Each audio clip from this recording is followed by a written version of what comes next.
Hello, traveler. You are early today. Let me tell you about a pig, a potato patch, and two mighty empires that nearly exchanged cannon fire over bacon. The sun is just rising over the evergreen-studded hills of San Juan Island, the mist still clinging to the grass like a nervous fog unwilling to lift. The dew rests heavy on the potato plants, dozens of them in neat, hopeful rows, lovingly tended by one Lyman Cutler, an American settler who came to this rocky patch of disputed land for a bit of peace and earth. But peace is a fragile thing when pigs are involved. There it is, the pig, black, shaggy, and deeply uninterested in boundaries, laws, or the concept of private property. It belongs to a British man named Charles Griffin, who allows his pigs to roam free as part of his deal with the Hudson's Bay Company. But this particular pig has developed a taste for Lyman Cutler's potatoes, and on this day its hunger will cost it more than just a few stolen tubers. You probably won't even think about this the next time you're eyeing bacon in the supermarket, but this very pig, this root-snuffling, snorting creature will nearly start a war between the United States and the British Empire. Not a metaphorical war either, a real one, with bayonets and flags and gunboats aimed directly at each other, all because one man's dinner plans didn't include hoofprints in his crops. Before you get too cozy, if this little tale brings a smile, feel free to tap a like, as the young folks say. And if you'd fancy hearing more down the line, well, you know where to find me by subscribing. It's always nice knowing who's out there listening in. So go on, pop a comment, tell me where you're watching from and what time it is by your clock right then. Shift in, mind the splinters, and let's begin our little journey. Lyman spots the pig again. It's in his patch again. It's not just the loss of a few potatoes, it's the principle of the thing. He's warned Griffin before. He's tried shoeing it. He's tried building a fence, though the pig laughs metaphorically at such efforts. And so today, Lyman does what frustrated frontiersmen sometimes do when faced with livestock trespassers and a loaded musket. One shot. Then the weight of what he's done settles over Lyman's shoulders like an unexpected fog. Because this pig, unlike any ordinary pig, represents not just property, but British interests. This pig has the Union Jack on its tail, metaphorically speaking. Lyman, not entirely heartless, walks up to Charles Griffin's homestead to explain what happened. The conversation is awkward, to say the least. Griffin is less interested in apologies than compensation.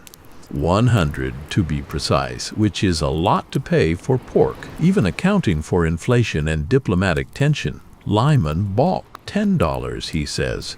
It was just a pig, not a prized racing stallion, just a pig. Griffin is not amused, nor, it turns out, is the British colonial administration. And just like that, the fuse is lit. It's worth pausing here to note that San Juan Island sits uncomfortably between Vancouver Island British and the mainland United States American. Both nations lay claim to it, based on a vague 1846 treaty that, to be fair, might as well have been written with a smudged crayon for all the clarity it provides. The border was supposed to follow the middle of the channel, but surprise, there are multiple channels. So you have American settlers like Lyman living beside British, aligned folks like Griffin, all under a polite agreement to not cause too much trouble. And then a pig is shot, and polite goes out the window. Historians still argue whether Lyman intended to provoke an incident, or whether he genuinely thought 10 would settle things. Either way, he tells his neighbors. They tell their neighbors. Soon, someone writes to Brigadier General William Harney. Harney is stationed in the Pacific Northwest and has a reputation for being, how shall we say, not one to overthink a crisis. He hears the words British, American, and dispute and immediately sends troops to the island because clearly escalation is the best seasoning for pork. But that's for next time. Tonight, as the mist rolls back and the pig's body lies awkwardly in the field, perhaps even now starting to attract flies, a deeper tension begins to settle into the soil of San Juan. A shot has been fired not just across a garden, but across the bows of two empires. The pig is dead, but the problem is just being born. As the early fog thins and the island birds begin their usual squawking, San Juan Island itself, so unassuming, so ruggedly green, stretches out in quiet defiance of imperial lines. To the north, the looming presence of Vancouver Island casts a long British shadow. To the south, the simmering energy of the American mainland pulses with the kind of frontier confidence that says, let's build something here whether it belongs to us or not. Oh, and that is the problem. You see, San Juan Island is the cartographer's worst nightmare, an island that both the United States and Britain believe is theirs, and both are equally wrong and equally right. The 1846 Oregon Treaty, meant to draw the border along the middle of the channel, didn't specify which channel. There are two major ones, Haro Strait and Rosario Strait, and each gives the island to a different empire. It's the sort of diplomatic blunder that would be funny if it didn't come with actual cannons later on. At the time, both sides agree to what can only be described as a civil disagreement. British subjects, mainly employees of the Hudson's Bay Company, maintain a sheep farm and a few other operations. American settlers arrive under the Oregon Territory Promise, waving land claims like party invitations. No one builds a wall. No one fires shots. Until now. After the pig incident, this brittle arrangement begins to wobble like an unbalanced bar stool. The settlers on both sides become increasingly aware that they are living in a powder keg, with the world's two most powerful empires fumbling over the fuse. Tensions are rising over a pig, yes, but they're really about something much older and deeper: pride, land, and the enduring human inability to share. And then there's the scenery. Oh, the scenery. It's hard to imagine a prettier setting for a near war. Jagged coastlines softened by fir trees, while deer darting through sunlit clearings, rocky coves where seals pop their heads up as if eavesdropping on human blunders. It's like trying to fight someone in the middle of a Bob Ross painting. But despite the tranquility, locals begin picking sides. The American settlers start murmuring about British interference. British settlers mutter about American lawlessness. Charles Griffin, the owner of the late pig, insists that if Americans are allowed to go around shooting livestock without consequence, the next thing they'll be shooting is sheep, and then soldiers. Here's a curious tidbit. At the time, the Hudson's Bay Company operates less like a trading business and more like a feudal kingdom. Griffin is technically a company agent, but practically a British baron in all but name. His pigs, his sheep, his land. They are not just possessions, but symbols of crown-backed control. So when an American shoots one of his pigs, it's not a misdemeanor, it's an act of rebellion. Historians still debate whether the British administration truly wanted a war over the matter, or simply saw an opportunity to push back against American encroachment. But either way, the wheels begin to turn. Lyman Cutler, realizing that he may have stirred an international stew, writes a statement. He insists the pig was a repeated nuisance and that he was simply protecting his crops. But the letter is more than a defense. It's a spark tossed into an already kindling stack of mutual suspicion. From nearby Victoria, British officials send a cautious but stern message to the Hudson's Bay Company. Keep calm, but be ready. Meanwhile, American authorities send a less cautious, more stern directive to their military officers: protect American settlers at all costs. Neither side says mobilize, but both start counting soldiers anyway. One of the oddest aspects of the entire affair is how long it takes both governments to realize just how serious things are getting on this remote, rain-kissed island. Communications are slow. Letters must travel by ship and horseback. The Atlantic is still a very large thing. So while the islanders stew in tension and gossip, London and Washington, D.C. remain blissfully unaware that a pig has started what may become the most ridiculous war of the 19th century. Meanwhile, the island itself becomes unusually busy. Canoes and rowboats ferry messages back and forth across the straits. Flags appear where none were before. Union Jacks here, American stars there. Both sides eye each other across fences and fields. There are no shots, but there are plenty of stares. The pig, now buried or possibly cooked, depending on whom you ask, has become a kind of symbol, not of gluttony or greed, but of sovereignty.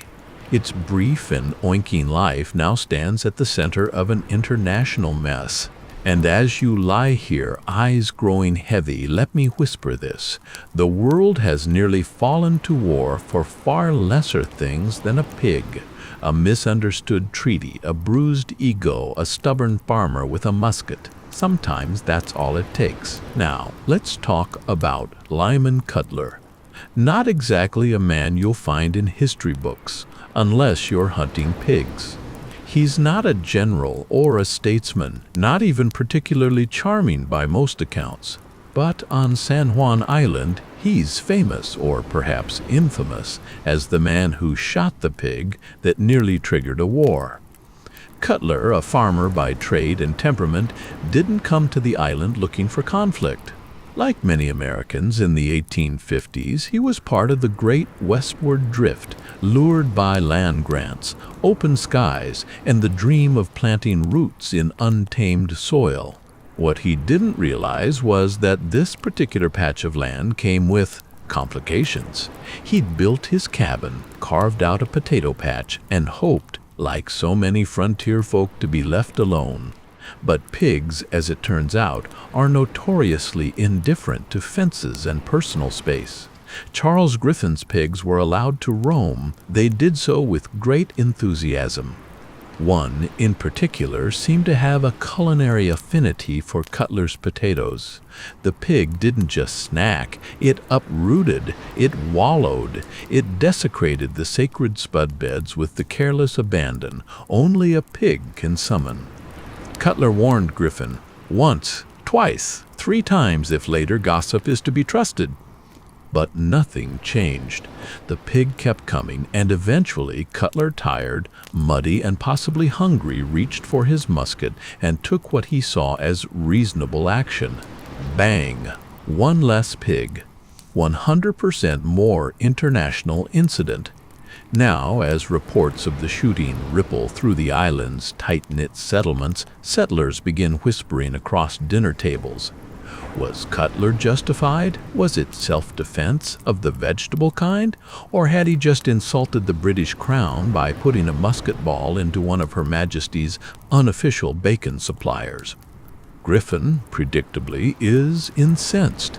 He is not a man easily swayed by apologies, especially when they come from those ruffians down south. He demands $100 in compensation, not a trivial sum at the time.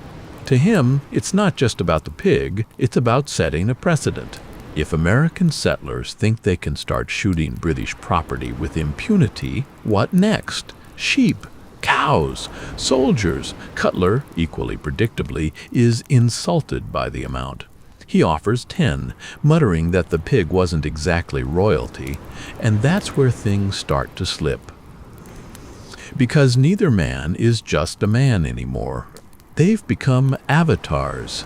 Cutler for frustrated American settlers, Griffin for imperial order. And when avatars clash, the consequences grow legs.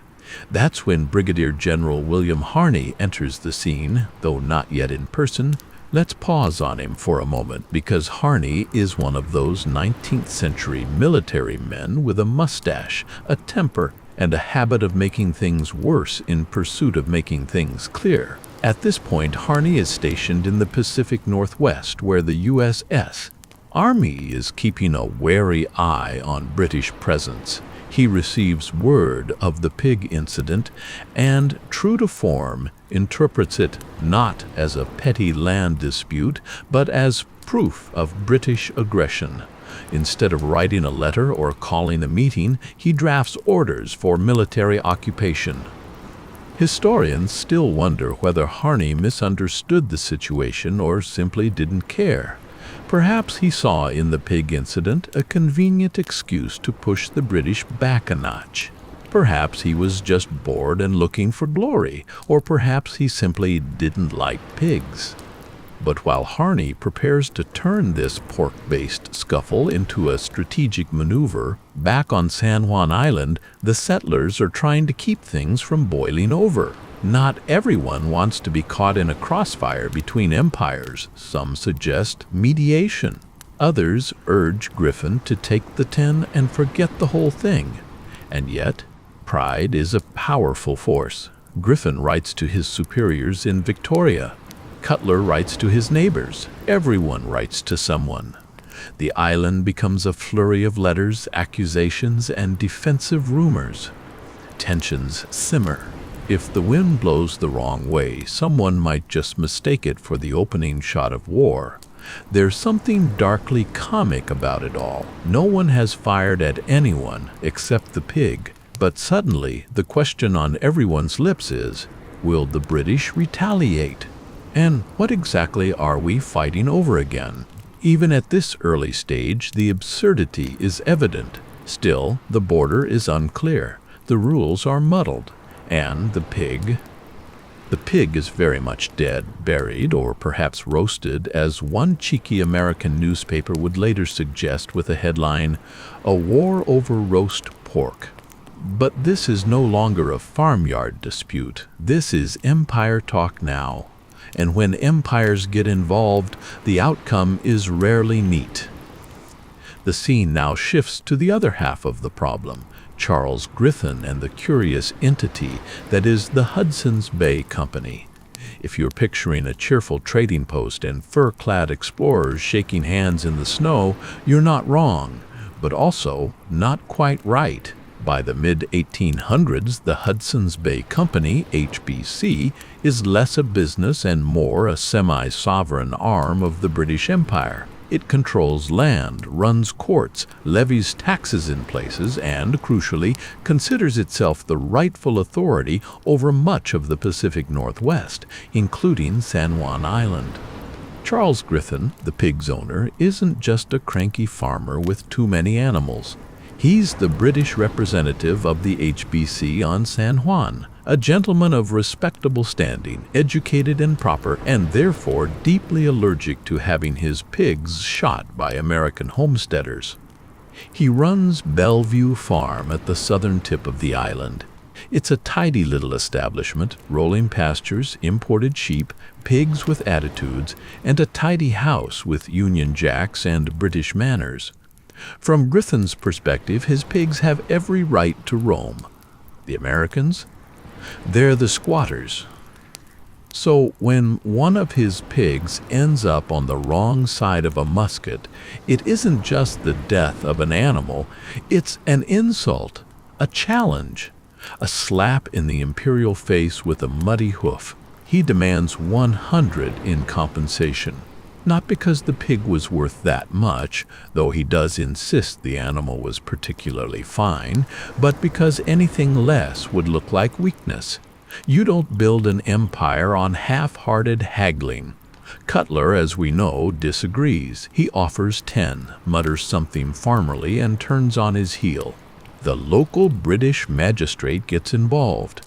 The American settlers rally around Cutler, and the island, once a foggy haven for both sides to quietly pretend the treaty lines didn't matter, becomes a stage. Now here's a peculiar little fact. Griffin's pigs were allegedly fed cooked potatoes, not raw ones.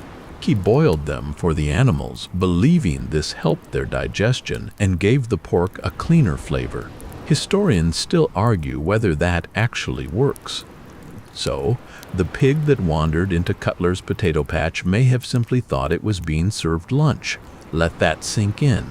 This may all have happened because a pig was looking for its usual boiled spuds and got led instead.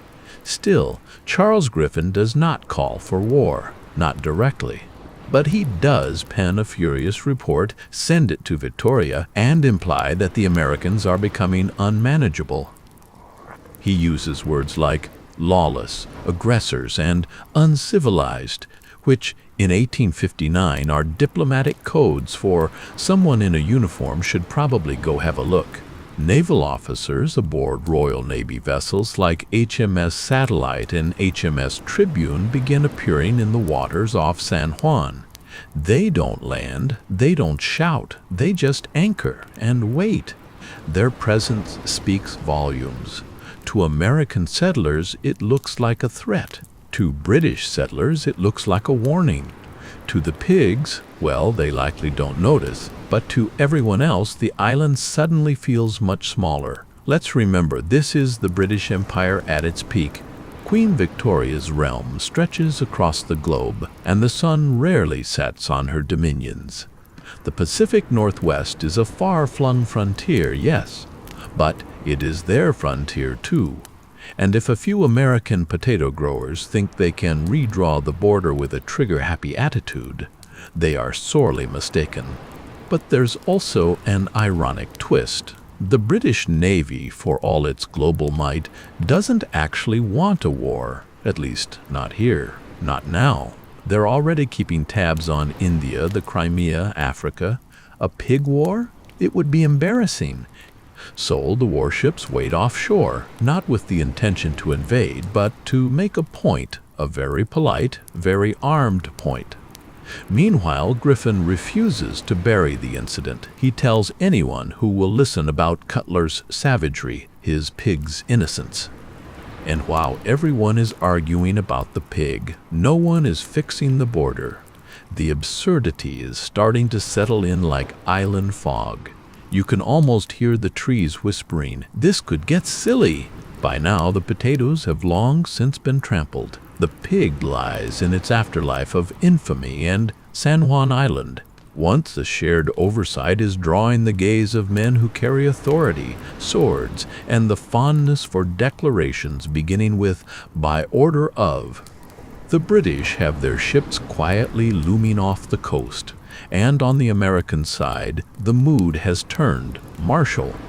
Brigadier General William S. Harney, based in the Oregon Territory, is handed a stack of letters about a murdered pig, an incensed British subject, and territorial tensions. He does not, as a rational man might, sigh and toss the pile aside with a "sort it out, boys."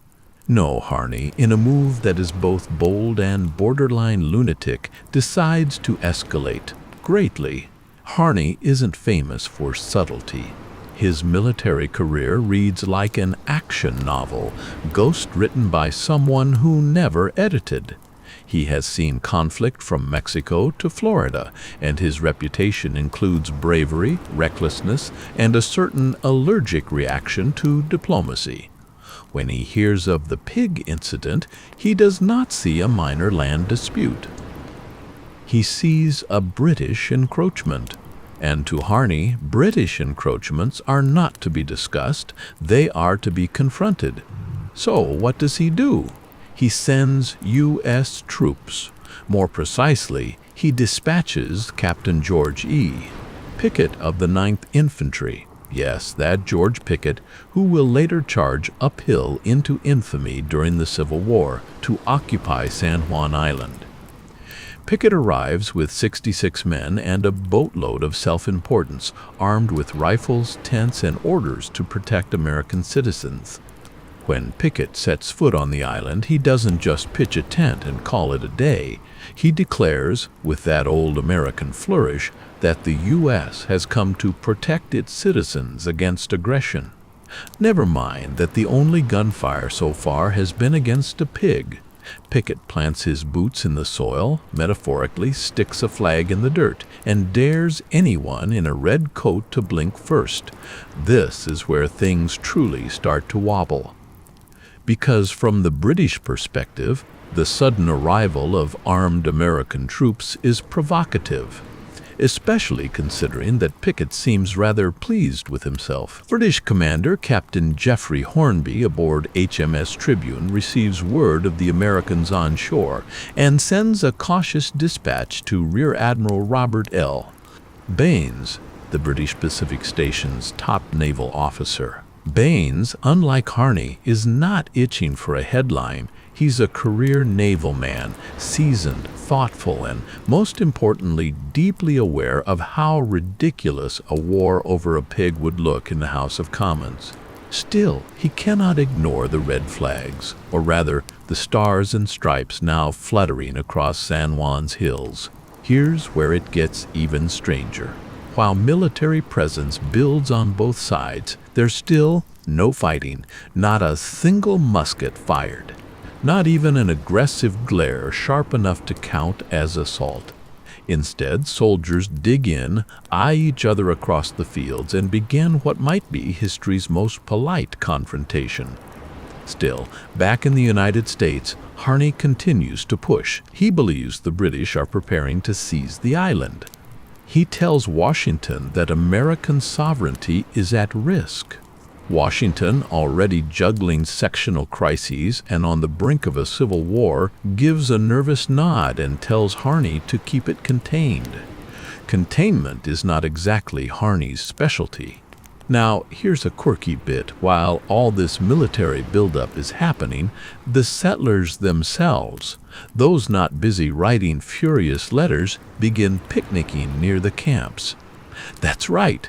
They walk up to watch the soldiers set up tents and drill formations, often with baskets of food in hand. Children play near artillery placements. The scene starts to resemble a country fair held at gunpoint. Historians still argue whether Harney's decision was patriotic overreach or calculated muscle flexing. Some suspect he wanted to provoke the British into revealing their true intentions. Others think he was simply bored and fond of large gestures. Regardless, the troops are there, the flags are flying, and both nations are suddenly very, very alert. The pig, meanwhile, is posthumously achieving more fame than it ever did alive. Back in London, diplomats are trying to interpret terse naval telegrams that make reference to unauthorized encampments, unsanctioned movements, and, amusingly, porcine casualties. Parliament doesn't know whether to laugh or send another fleet. Queen Victoria reportedly remains unbothered. But beneath that imperial calm is a growing concern. If the Americans don't back down, the Empire may have to do something. And so two powers stand at a crossroads, armed, staring across a potato patch, with no clear idea who's supposed to go first, or why. With the Americans digging in and flags fluttering from both sides of the island, the British response finally sharpens, not into gunfire, but into sails. From the northern harbors of Vancouver Island, Rear Admiral Robert L. Baines orders British warships to San Juan. Not just one, mind you, 3. The Satellite, the Plumper, and the Tribune all make their way south, iron-plated and gleaming, their cannons polished like the Queen's silverware. They arrive quietly. There are no trumpets, no shouted warnings. Just the slow, deliberate procession of warships gliding into the harbor like wolves taking seats at a dinner party, silent, elegant, and extremely capable of violence if the mood shifts. To the American settlers watching from the shoreline, it is chilling. These ships are no idle threats. They bristle with guns. Crews line their decks. The message is not shouted, but it rings loud and clear. We're here now. Think carefully. Admiral Baines, for all the military muscle at his disposal, still hopes to avoid a spark. He instructs his captains not to land troops unless directly provoked. His orders are clear. No matter what happens on that island, do not fire the first shot. The British Empire has no intention of starting a war over livestock. Let the Americans be the ones who look unhinged. It's a sensible approach, but not everyone agrees. Captain Geoffrey Hornby, young and bold, believes a more aggressive posture is needed. He suggests landing Royal Marines and forcibly ejecting Pickett's men. Baines says no. The Empire will not be made to look like a bully stomping through potato fields, at least not yet. So the British ships remain in the bay, their presence heavy. At night, the flicker of lanterns on deck bounces over the water. In the mornings, sailors row ashore with official messages, then row back in solemn silence. Always polite, always prepared. On land, Captain Pickett is deeply unfazed by the floating arsenal aimed in his general direction. If anything, he puffs up more. His correspondence grows bolder. He sends messages back to Harney saying things like, "The British presence shall not deter us." He posts sentries, stacks crates into makeshift barricades, and begins referring to his position as an outpost. He has fewer than 100 men, but you'd think he was defending the Alamo, and just like that, the landscape transforms. What was once a sleepy little island where pigs wandered and sheep grazed becomes a simmering front line in a standoff between world powers. Fields that once echoed with the low grunt of hogs now carry the rhythmic click of boots and the murmurs of military men wondering, how did we get here? A particularly surreal image emerges, American soldiers sharpening bayonets while, just across the meadow, British Marines play cricket beside their tents. Not fiction. That actually happened. Here's a fun fact. Despite the escalating military presence, not a single weapon is fired in anger. Instead, the soldiers on both sides begin talking. They swap tobacco, share tea. One even allegedly carves a chessboard into a stump and invites a British sergeant to a match. It's not quite peace, but it's definitely not war. Still, the potential for disaster clings to every breath. The island is now like a loaded musket left on the table between two men who insist they're not going to use it, but won't move it either. What makes the whole affair so ridiculous and so quietly dangerous is that no one really knows what the rules are. There's no formal declaration, no battle plans, just standing orders to defend territory both sides think is theirs. Historians still wonder whether a single drunken soldier, a dropped match, or even an accidentally discharged rifle could have changed the entire course of history that summer. Had one man twitched, the pig war might have become the actual pig war. Less funny, more bloody. But here's the curious thing. The longer the standoff continues without violence, the harder it becomes to justify breaking the silence. Each day without conflict is another day. Diplomacy can slip in and take credit. That's what Baines is banking on. And perhaps to his quiet relief, Washington is starting to catch on as well. Far away, deep in the heart of American bureaucracy, people are beginning to ask, why are we sending troops over pigs? And more importantly, is Harney actually authorized to do all this? But we'll get to that. For now, on the shores of San Juan, the waves lap quietly against British hulls. Seagulls shriek overhead, utterly indifferent to empire or boundaries. And beneath those cold, wind-swept skies, two groups of soldiers go through the motions of war without ever quite believing it's coming. While the British ships float like watchful guardians offshore, the American camp on San Juan continues to grow, not in men but in drama. Enter General Harney's next move, send more troops. If 66 men led by Pickett weren't already pushing the line between prudence and provocation, Harney doubles down and dispatches reinforcements. Nearly 200 more soldiers are ferried over in small batches, their boots thudding onto San Juan soil with the self-importance only soldiers on unclear orders can carry. They come with tents, rifles, crates of hardtack, and no small amount of confusion. Some thought they'd be fighting native tribes. Others assumed this was a garrisoning detail. Very few expected to be staring across meadows at British redcoats playing cricket and sipping tea. Still, the orders are orders. Protect American citizens from foreign aggression, even if the only thing foreign so far is the tea blend being served on the other side. By this point, San Juan has transformed into a patchwork of camps. American tents dot the southern end. British tents begin appearing at the northern harbors. Flags ripple in the wind like two stubborn roommates marking their laundry lines. Each side claims the high ground. Each insists the other is intruding, and both do so with perfect seriousness. But the settlers, they're mostly baffled. American and British families who were just weeks ago exchanging butter and gossip are now quietly choosing sides or pretending not to see soldiers stomping through their vegetable patches. There's a growing unease among the civilians. What happens if a soldier accidentally fires? What if a sentry panics in the fog? What if Pickett gets even more theatrical? Because yes, Pickett is still there, and yes, he's enjoying himself. The man has a flair for drama. He pens letters back to Harney with flourishes like, "I shall not permit a single inch of this land to be claimed by foreign foot." The problem is, the British aren't trying to take the land. They're just refusing to leave. It's a battle of flags, words, and egos. Still, Pickett's attitude emboldens others. Soon, American settlers begin calling for permanent military occupation. Some demand that a fort be built.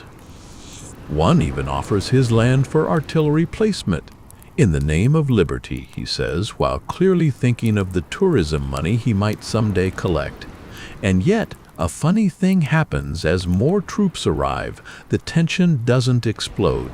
It stretches, thins, and begins to fray. Soldiers on both sides grow bored. Days are long. Nights are cold. The excitement of near war gives way to routine. A British officer observing the Americans drilling one morning reportedly mutters, "They march well enough considering they've no one to fight but our patience." Meanwhile, Pickett's men begin building basic earthworks, nothing aggressive, just the military version of rearranging the furniture in case of company. They erect tents in neat rows, dig fire pits, and assign guard shifts to soldiers who increasingly wonder if they're guarding against ghosts. Now here's a delightful aside. One local legend, unverified but oft repeated, claims that a British Marine and an American private, both bored beyond measure, started a chess game using rocks and carved wood. When superiors found out, they allegedly allowed the match to continue, so long as neither man attempts to invade the other's side of the board. Historians still wonder whether these cross-camp friendships were sanctioned, overlooked, or simply inevitable. After all, it's hard to maintain enemy hatred when your biggest daily struggle is who gets to chop firewood. And yet, the stakes remain dangerously high. Admiral Baines, still wary of any provocation, dispatches another stern message to London. He emphasizes the need for a diplomatic solution. He mentions Pickett by name, clearly unimpressed by the captain's fondness for saber-rattling. He urges caution, negotiation, and, most of all, patience. Meanwhile, Harney sends his own letter, this time bragging that the island is secure under American jurisdiction. The two commanders could not be more different. Baines, the calm hand on the tiller, trying to steer away from rocks. Harney, the man yelling, "Full speed ahead!" at those very same rocks. The funny thing is, both think they're preserving peace. But up on the ridge of the island, among the ferns and wind-blown trees, a storm seems to hang in the air. It's not just the weather, it's the knowledge that two military forces now occupy a patch of land no one legally owns. There are no battle lines, no treaties updated, just muskets, muddy boots, and one very loud memory of a pig. As summer lingers over San Juan Island, so do the soldiers, sunburned, underpaid, and increasingly unsure whether they're warriors or stubborn picnic guests. Enter Captain George Pickett in his full theatrical bloom. Having planted himself firmly on the island, he now takes every opportunity to remind the British and his own men that this is American soil. He rides along the perimeter with an almost ceremonial air, saluting the flag, barking unnecessary orders, and making sure the stars and stripes are as visible as possible from across the water. If he could have arranged for a brass band and fireworks every morning, he probably would have. It's not just bravado. Pickett genuinely believes he's playing a pivotal role in defending American sovereignty. But to the British, he's beginning to look like a man rehearsing a monologue while waiting for an audience that refuses to clap. The British troops, now present in equal number and watching from the northern end of the island, respond with a slightly more restrained presence. They pitch tents, raise the Union Jack, and carry on with military drills that are just polite enough to not look aggressive. They also install artillery, but quietly, and they stack ammunition carefully, all while maintaining the sort of strained politeness that says, "We don't want to fight, but we absolutely will if you sneeze in our direction." So the standoff grows more elaborate. Each camp mirrors the other, watchtowers, campfires, bugle calls at dawn. A pair of dueling flagpoles is even erected, one slightly taller than the other, each side adjusting theirs every few days until someone finally just nails it to a tree out of spite. Soldiers sharpen bayonets with no intent to use them. Muskets are cleaned daily.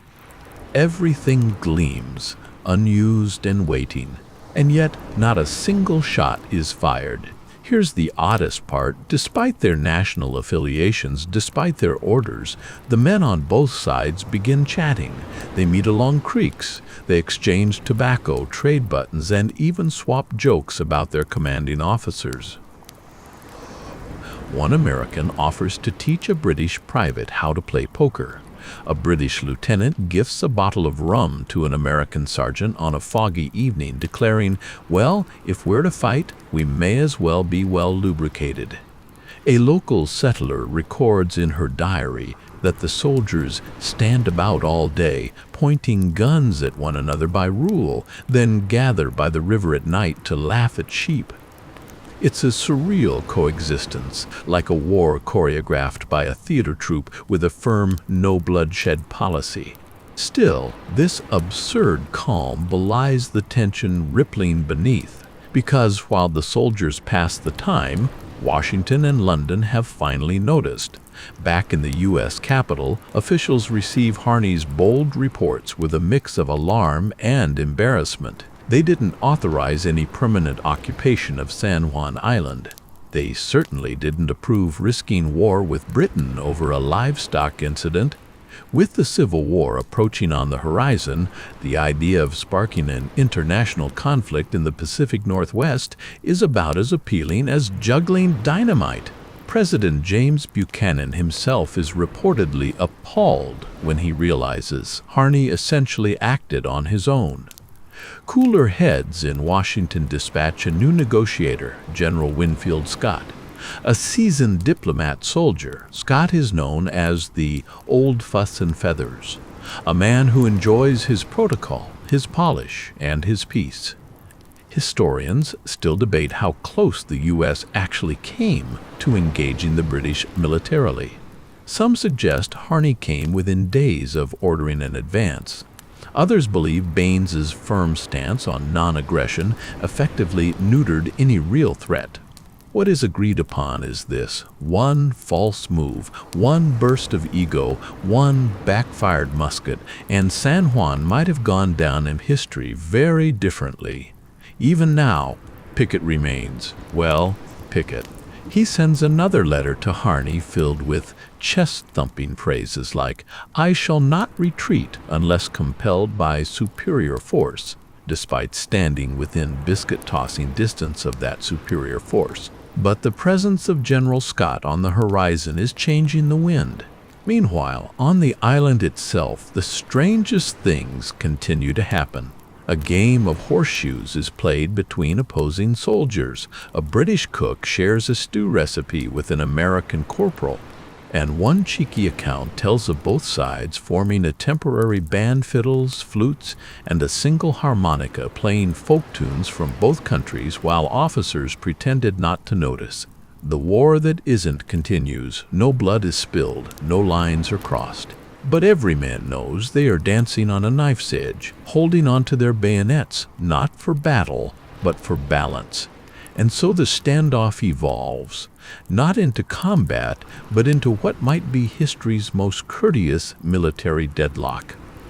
By late summer, San Juan Island looks less like the prelude to war and more like a very well-organized camping trip, albeit one funded by two governments who increasingly wish they'd never heard of the place.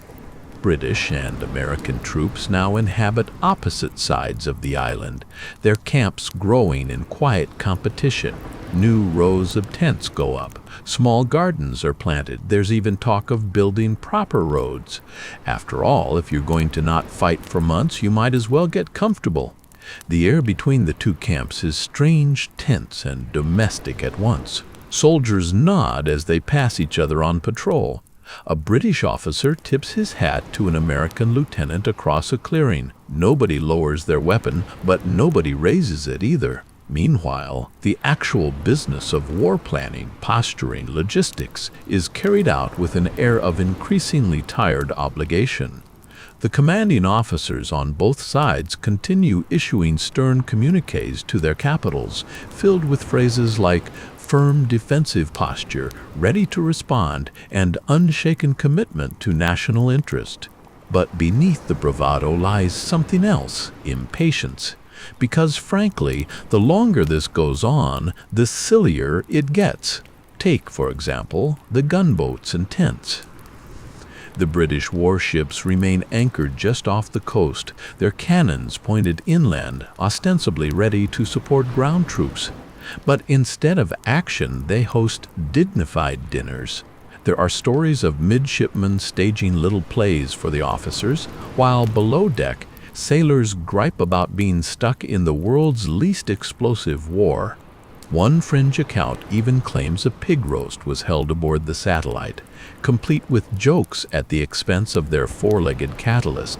It's unverified, of course, but one likes to think some gallows humor seeped through eventually.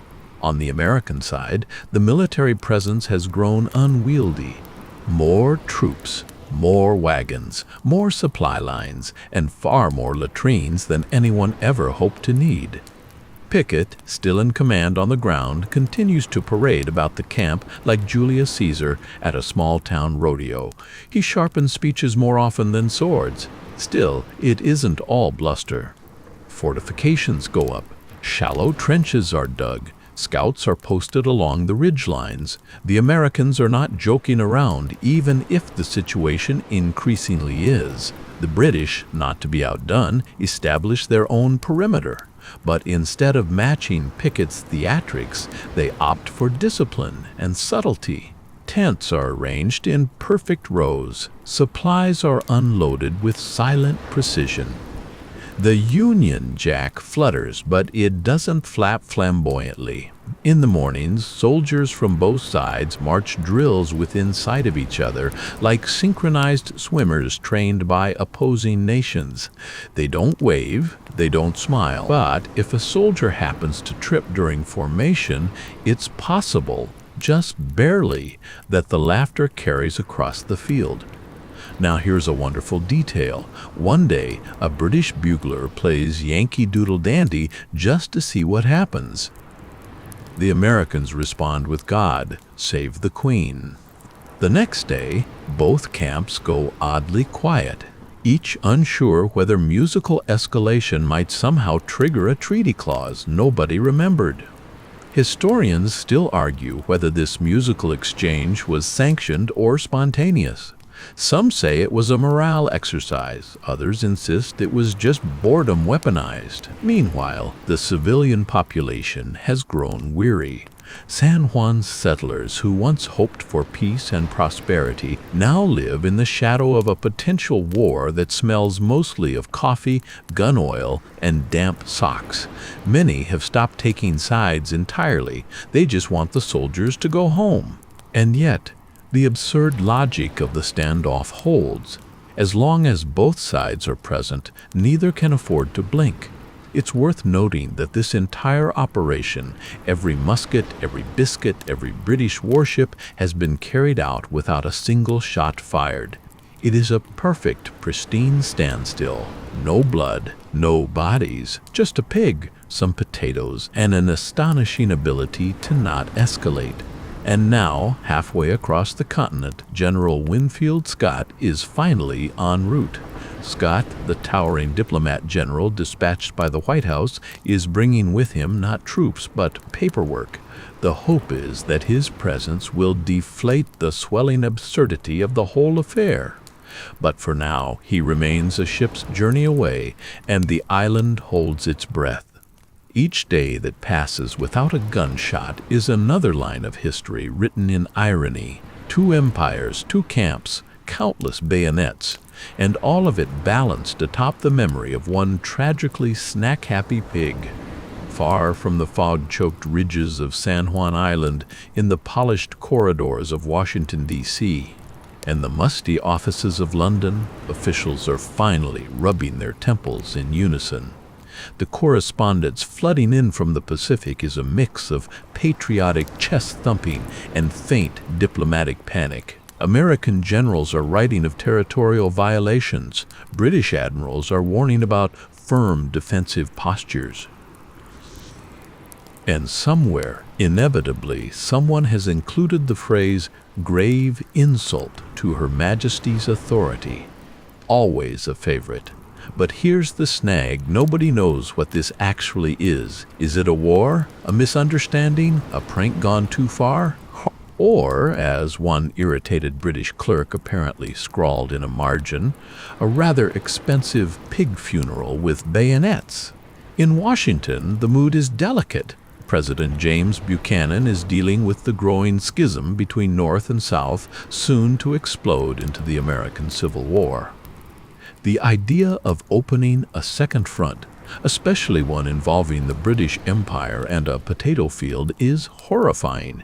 And in London, Queen Victoria's ministers are not exactly thrilled either. The empire already has its hands full.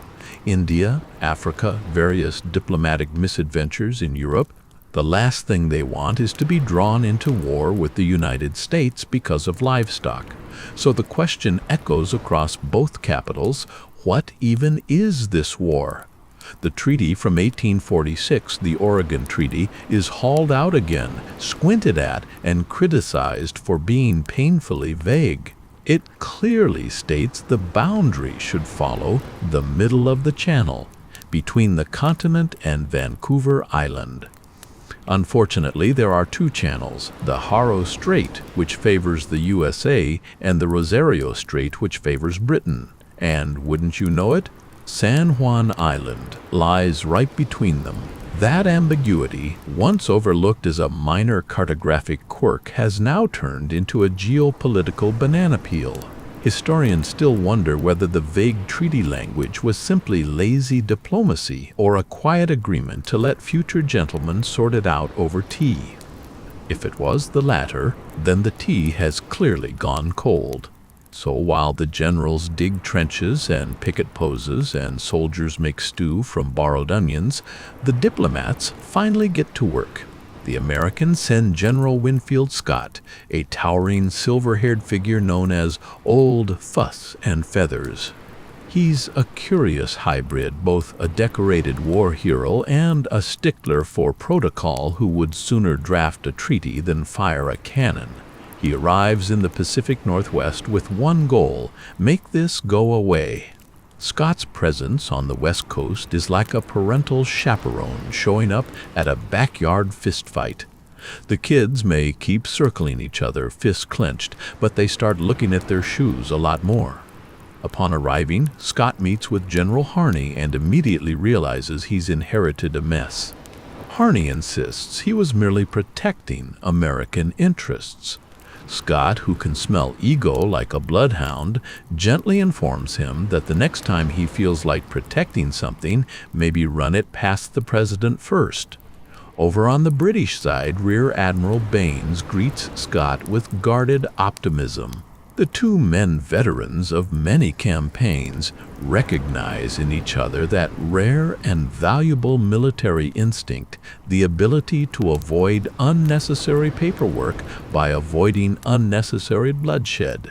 And just like that, the tone shifts.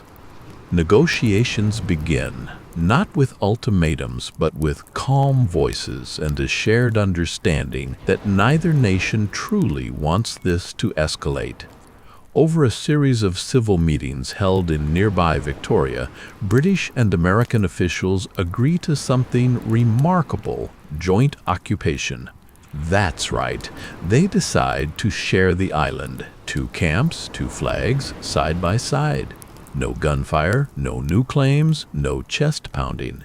Just a mutual understanding that everyone will sit still, breathe deeply, and wait for diplomats back home to actually sort out the boundary. It's an elegant solution wrapped in a ridiculous bow.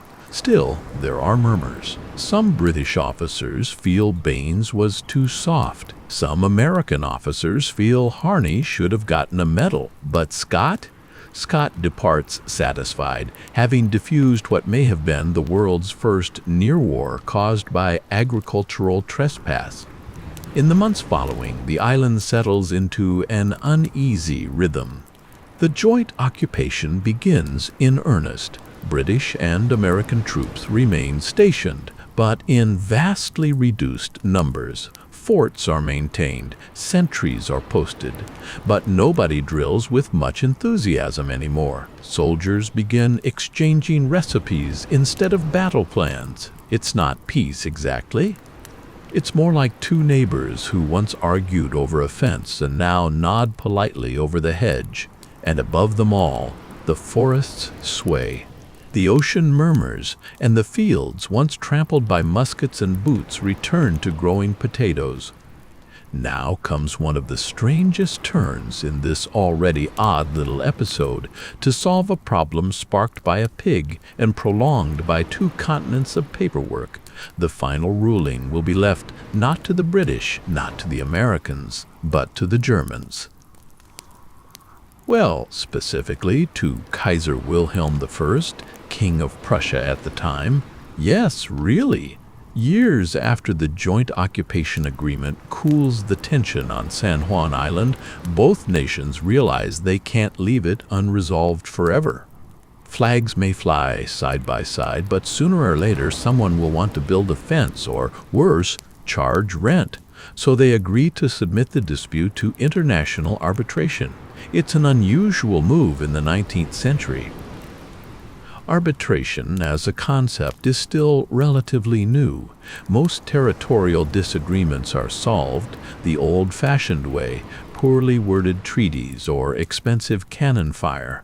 But in this case, both Britain and the United States want to save face and avoid further bickering, so they look for a third-party referee with no stake in the game. And who better, apparently, than Kaiser Wilhelm? Why him? Historians still wonder. Some say it was because Prussia was a rising power and had a reputation for fairness in European affairs. Others believe both sides hoped Wilhelm would be too disinterested to play favorites, or maybe they just liked his beard. Regardless, in 1871, the matter of San Juan's ownership is handed over to the Prussian monarch, like some awkward family dispute at Christmas. Wilhelm, being a proper Kaiser, does not personally sit down with a map and a magnifying glass. Instead, he appoints a three-man commission of international law experts. They examine the original 1846 Oregon Treaty, survey reports, diplomatic correspondences, and the now legendary pig incident. Somewhere in their reading, one imagines them pausing to ask, "Wait, a pig?" The commission meets in Geneva for what becomes a months-long deliberation over one of the pettiest territorial arguments in Western diplomacy. British officials argue that the Rosario Strait fits the treaty's vague wording better. Americans counter that the Haro Strait, which places San Juan firmly in USS Hands, is the more logical border. Back on the island, the soldiers keep living their strange coexistence. By now, many of them have come and gone. Only a few remember when it was tense. New recruits hear stories of the pig that almost started a war and laugh over their stew, thinking it must have been exaggerated. But the decision is coming. And on October 21st, 1872, the ruling arrives. The island shall go to the United States.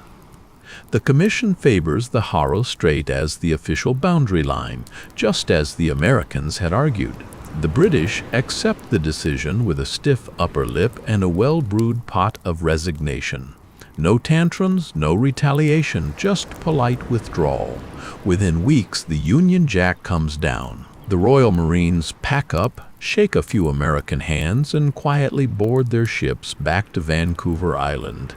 It is, by any measure, the tidiest ending imaginable to a near military crisis, and yet the absurdity never quite leaves it. The idea that a pig could wander into a potato patch, be shot by a farmer, and eventually lead to international arbitration mediated by a German emperor still feels like something dreamed up by a novelist with a fondness for satire. But it happened, all of it. And it stands today as one of the only territorial disputes between major powers that ended with no bloodshed, no land swapping, and no heroic statues of generals astride horses. Instead, there's just a plaque about the pig. Kaiser Wilhelm himself seems to have found the whole affair amusing.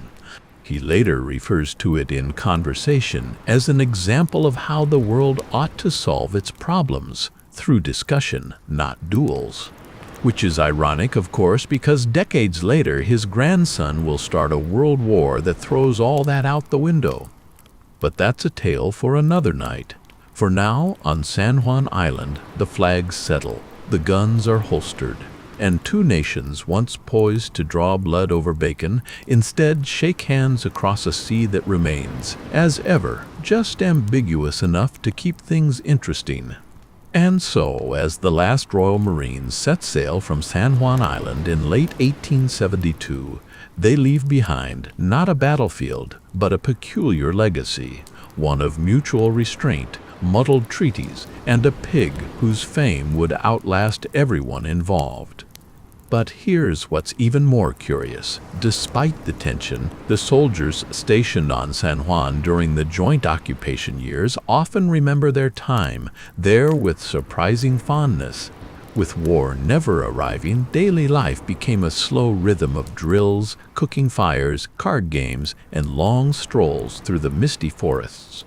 American and British troops lived just a few miles apart, but often ended up meeting in between, on fishing trips, impromptu cricket matches, and even the occasional co-hosted feast.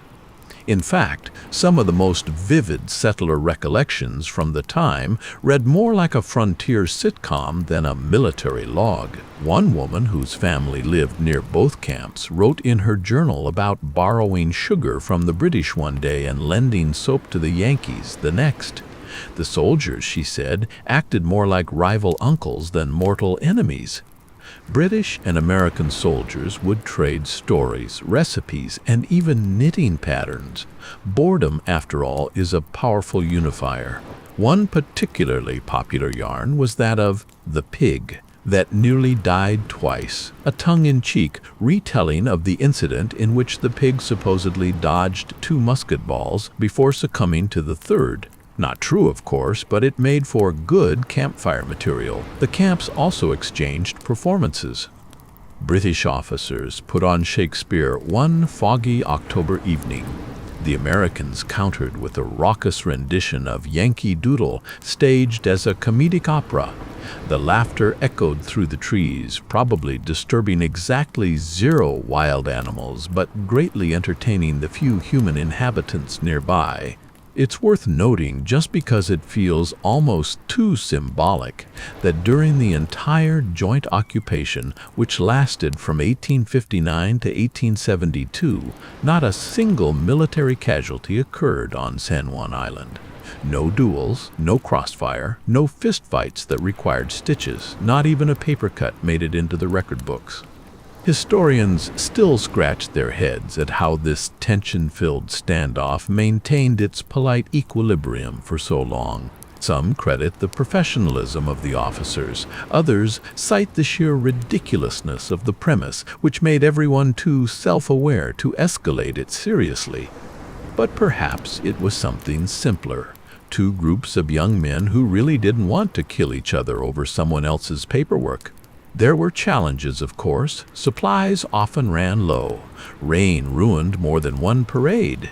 And the question of the border, though frozen by treaty, still hovered over everything like a seagull eyeing unattended bread.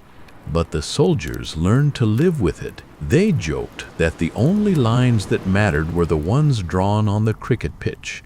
There were even reports of a shared cemetery being proposed, though it was never needed. Still, the very idea speaks volumes about the tone of the occupation.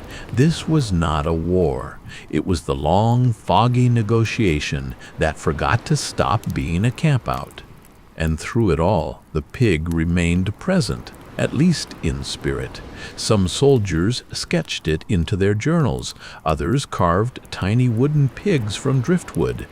A few even insisted years later that the island was haunted by the ghost of the original porker, whose oinks could be heard on moonlit nights.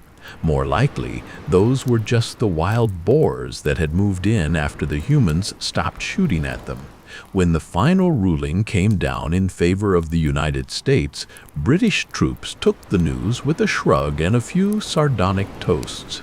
American troops, perhaps expecting a grand celebration, found that victory felt suspiciously like routine. No flags were burned, no dramatic departures, just a quiet packing of crates, a few firm handshakes, and a departing boat on a windless sea. It's almost anticlimactic, but that's the point. In a century riddled with colonial clashes, rebellions, and open warfare, San Juan's Pig War stands out because it didn't happen. Because everyone had guns, and no one used them. And in that quiet non-war, there's a lesson buried deeper than any potato. Sometimes, peace isn't won with treaties or speeches. Sometimes, it's just a shared meal, a swapped story, and a decision not to take the next step. The story of the Pig War winds down, but the echoes of its odd diplomacy linger through overgrown trails, dusty old dispatches, and a surprisingly large number of commemorative plaques. After the British withdrawal in 1872, the American presence on San Juan becomes purely symbolic. A few soldiers stay on to mind the fort and wave at passing ships, but the island is never again militarized. The tents come down, the drills stop, and the battlefield that never was fades back into quiet forest and coastal wind. Locals, though, never quite forget. The descendants of the early settlers, British and American alike, carry the story forward, each adding a little color, a little flair. Some say the pig was a prize boar, trained to open gates and chase chickens.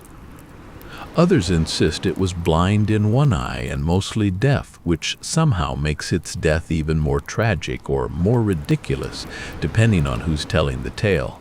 And that pig, oh the pig, Once an anonymous root sniffer, now immortalized, there's a modest marker on the island today. It reads simply, "Near this site in 1859, a pig was shot that led to the pig war." Short, understated, but when you stand there and let the breeze carry the scent of salt and moss, you can't help but feel the weight of it. The absurdity, the diplomacy, the almost. More curious still is what San Juan Island becomes after the dust settles. With its sovereignty now officially American, it slowly transitions from a military curiosity into a peaceful backwater. Farmers return, children grow up chasing sheep where once soldiers practiced formations, and as years pass, the story morphs from tense to tender to funny. By the early 20th century, old veterans of the non-conflict begin revisiting the island, not to reminisce about battles, but to laugh at the long, rainy stalemate that became their most memorable posting. One British Marine wrote in a letter, "I fought in India and served in Crimea, but San Juan had the best stew, and no one tried to shoot me." There's even a theory, pure folklore, that a romantic relationship bloomed between a British quartermaster's daughter and an American private during the joint occupation. Their families opposed it naturally, but by 1873, with the island calm and the flag sorted, they allegedly married and settled there. Their descendants, if the story is true, still live somewhere on the island. No one's confirmed it. But no one wants to disprove it either, because San Juan holds a unique place in the cultural memory of both nations, not for its battles, but for its refusal to have one. The term pig war sticks. School children learn it. Tourists chuckle at the name and buy postcards with cartoon pigs in military hats. But behind the name is a quiet miracle. Two nations, both proud, both armed, chose patience. There's one last detail that doesn't always make it into the tourist brochures. Even after Kaiser Wilhelm's arbitration, the exact water boundary remained unclear in places. Not enough to fight over, mind you, just enough to keep the tradition of ambiguity alive. Boats would sometimes drift too far east or west, and fishermen would laugh and shout, "You're trespassing, you limey," or "Back to Boston with you." Historians still argue whether that final fuzzy edge of the border was left deliberately vague, like a souvenir from a well-managed crisis. A reminder that sometimes clarity is less important than calm. And for all its peculiarities, the pig war has become a strange sort of model, a blueprint for how not to lose your head when someone steps on your foot, or, in this case, roots up your potatoes. Because in a century of cannonballs and colonies, this moment, this strange, sleepy standoff became something rare, a disagreement where no one was humiliated, no cities burned, and no young men died for someone else's pride. Instead, the world got one dead pig, two polite armies, and a 13-year awkward pause. And honestly, that's not such a bad trade. The joint occupation ends, the flags are lowered, and the pig nameless in life, infamous in death, fades into legend. But San Juan Island? It thrives.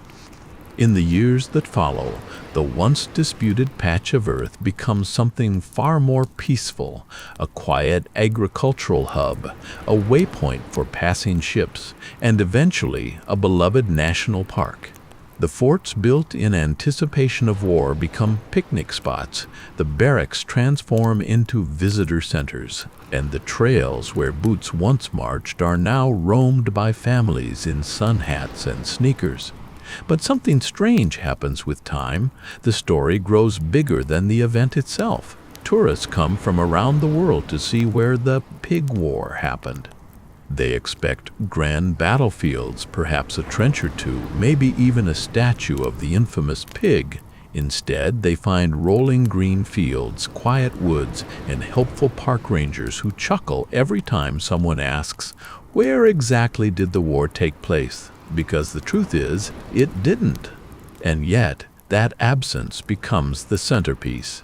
It's what makes San Juan special. Visitors are drawn in by the absurdity, and they stay for the serenity. They come for the pig, but they leave talking about diplomacy, restraint, and how the world needs more stories like this one.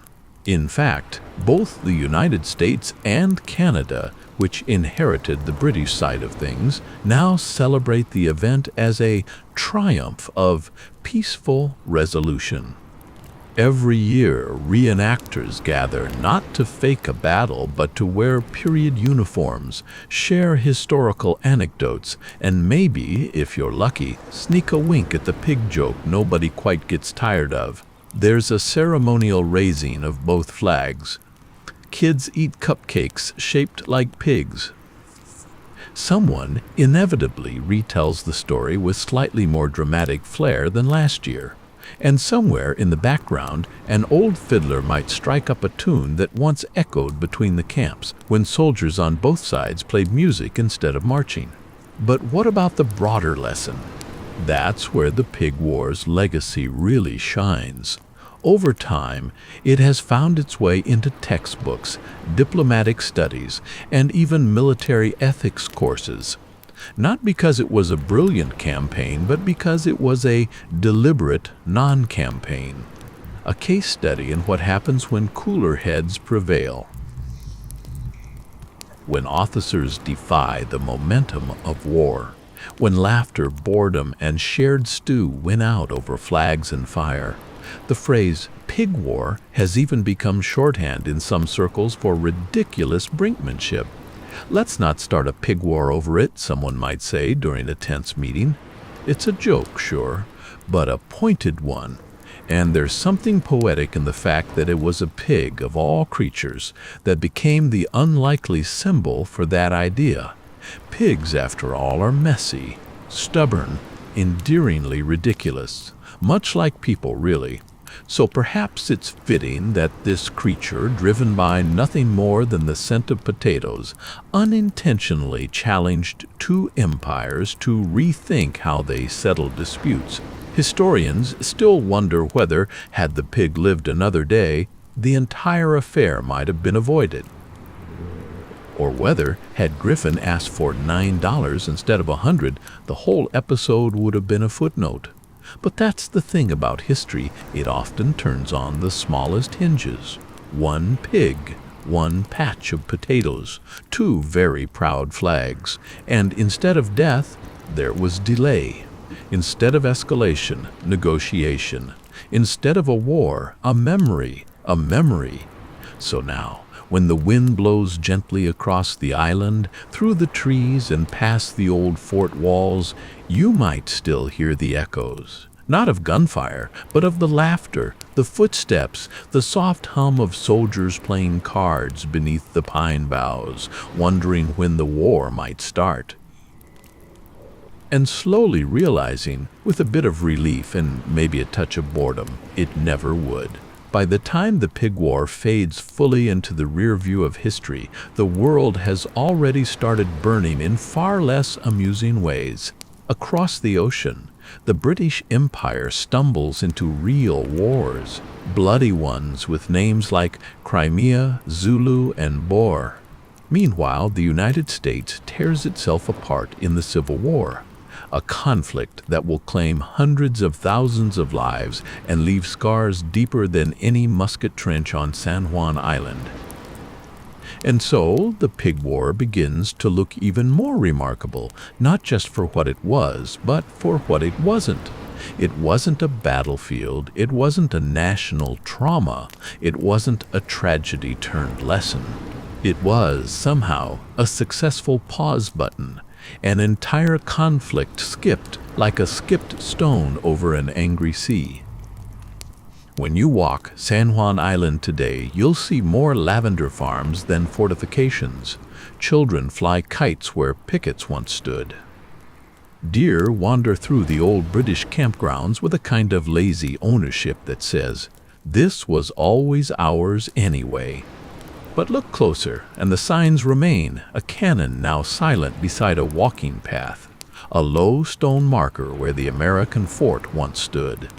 a visitor's center where a cheerful ranger might hand you a brochure titled How a Pig Nearly Caused a War. The pig itself is not buried under a monument. In fact, its final resting place has never been formally marked. Some say Griffin ate it. Some say it was buried quietly. Others insist its spirit still roots around the island on foggy mornings, looking for potatoes and muttering in ghostly oinks. And yet the pig won. Not in the way of heroes or martyrs, but in its unintended consequence. That single rooting, snorting, unwitting creature prevented what dozens of diplomats, thousands of soldiers, and hundreds of pages of treaties almost couldn't: a shooting war. Because when you boil it down, the pig war wasn't about territory. It was about restraint, about dignity, about the uncomfortable, necessary truth that sometimes the best way to win is to not pull the trigger. No medals were awarded, no national holidays declared. But maybe that's the secret. Some of history's finest moments arrive dressed not in glory, but in absurdity, in the patience of weary soldiers, in the stubborn dignity of generals who choose talking over shooting, in the realization that not every insult must be answered with gunpowder, and yes, sometimes in the awkward, pot-bellied form of a pig that just wanted lunch. So if you ever feel the world tightening around you, when borders blur, when tempers flare, when pride says, "Don't back down," remember San Juan. Remember the ridiculous, miraculous moment when two empires stood 10 feet apart, locked eyes across a potato field, and did nothing. And now, dear listener, as the embers of this tale flicker low and the night settles deeper around your thoughts, let it all grow quiet. The fields of San Juan are still tonight. The winds whisper softly through tall grass that once bore the weight of marching boots and quiet patrols. The stars hang where they always have, indifferent and ancient, watching over that peaceful little island with the same slow care they give to empires and oceans.